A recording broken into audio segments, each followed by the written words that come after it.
had to pay attention to my emotional reactions. And I went through 6 weeks of hell. And it took me hours and hours and hours to reconstruct 6 vertebrae. The second decision I made was that I wouldn't let one thought slip by my awareness that I didn't want to experience. And so that was my dark night of the soul.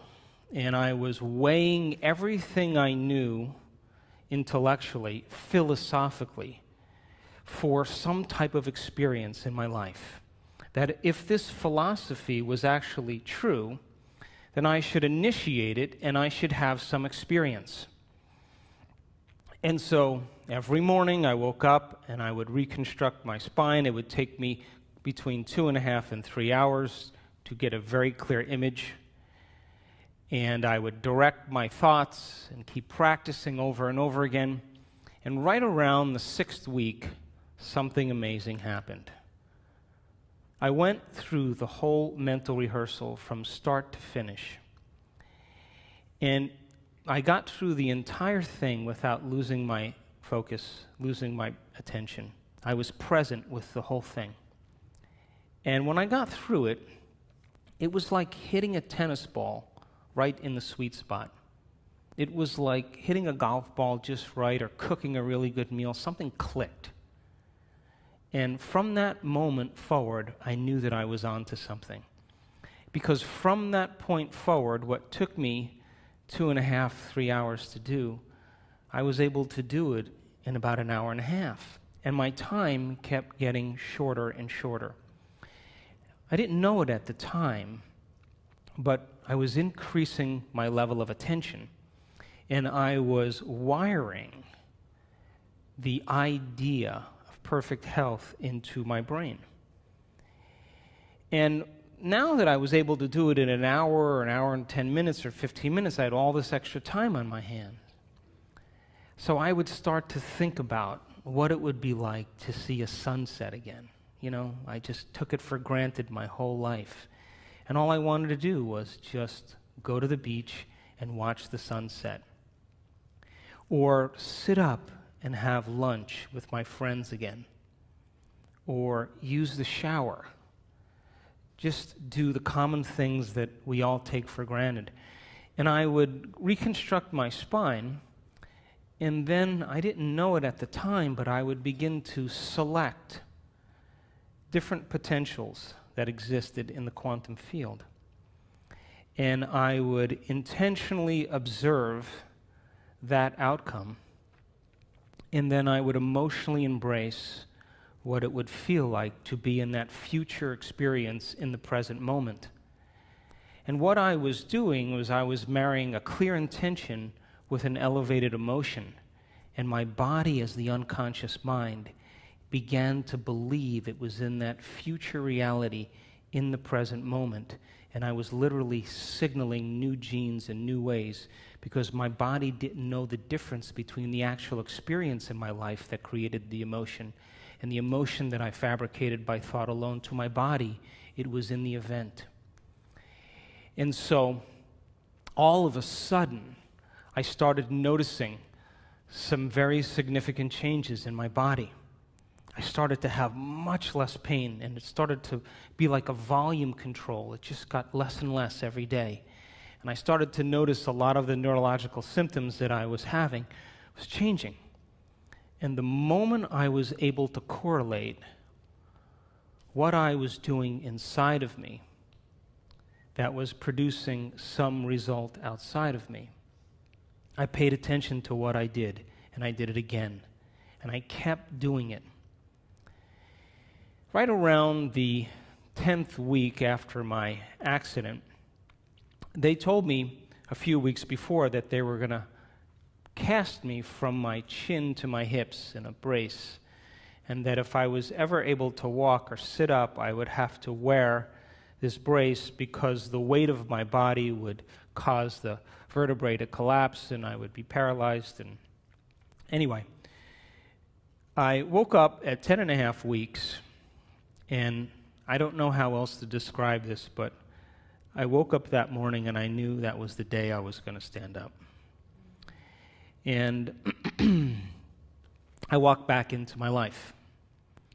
And at 11, 12 weeks, I was back in my office. I was training again in a very short amount of time.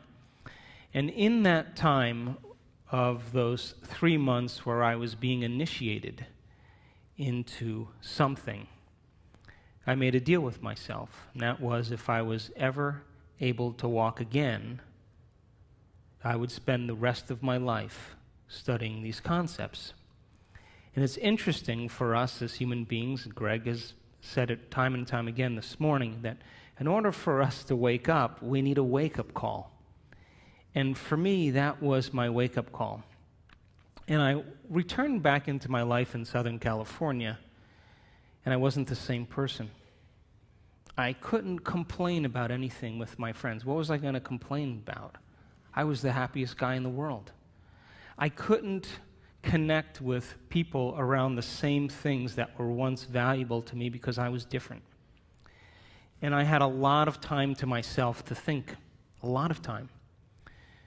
And so I walked back into my life, and in a very short amount of time, I moved to the Pacific Northwest, and I retreated from the world.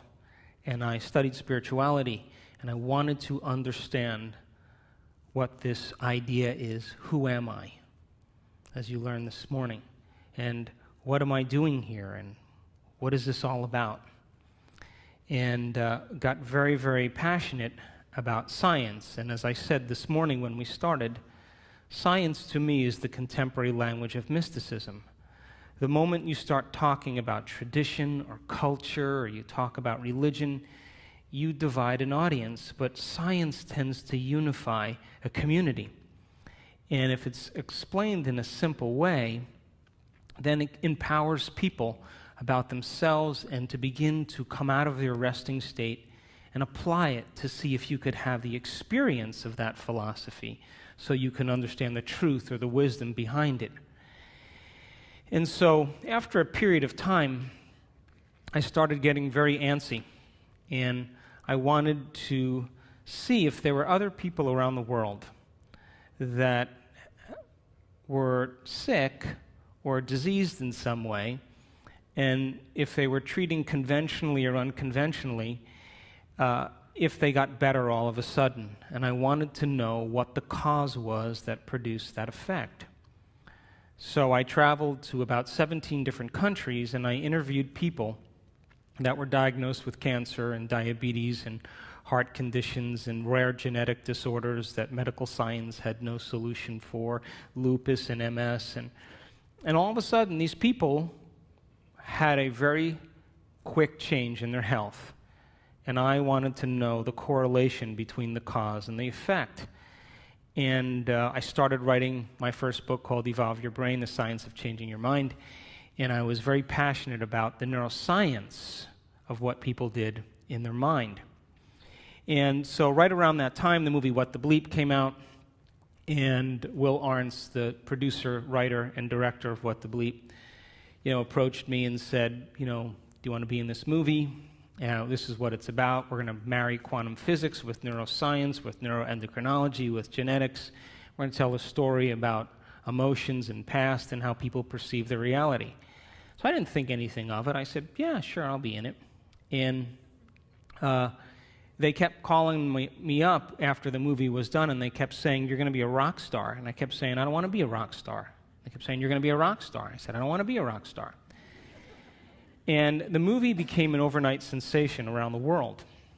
And after the movie, I went through a lot of personal changes, because when you're in a position where you're giving information to people, you have to also separate yourself from the ideal to the world and have the ideal for yourself.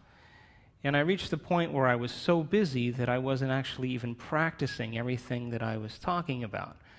So it was an opportunity for me again to separate myself from the world again and start to reevaluate what was important. And so when I wrote and finished Evolve Your Brain, there were 4 principles that I saw that were common to people that had spontaneous remissions from disease. And the first one, of course, was that every single person that I interviewed absolutely knew and understood that there was an intelligence that was giving them life that they had to connect with, that they had to interact with and develop a two-way relationship with, that there is some unseen force, this power within us that's giving us life, and that they took time out of their busy day to begin to interact with it, to give it a plan and a template, and then open their heart and surrender it to a greater mind and ask it to resolve it in a way that was right for them. And they made it very important. Basically, they said, when my will matches your will, when my mind matches your mind, and when my love and appreciation for life matches your love and appreciation for life, you have to answer the call. And so these people were common people. They weren't nuns or monks or priests or rabbis. They weren't scholars. They weren't academics. Some of them were, but most of them were common people just like you and I. And the second thing they had in common is that they understood that it was their own mismanagement of their life and their energy that created their disease, that they were living the majority of their life in a state of pain, in a state of fear, in a state of hostility, in a state of anger.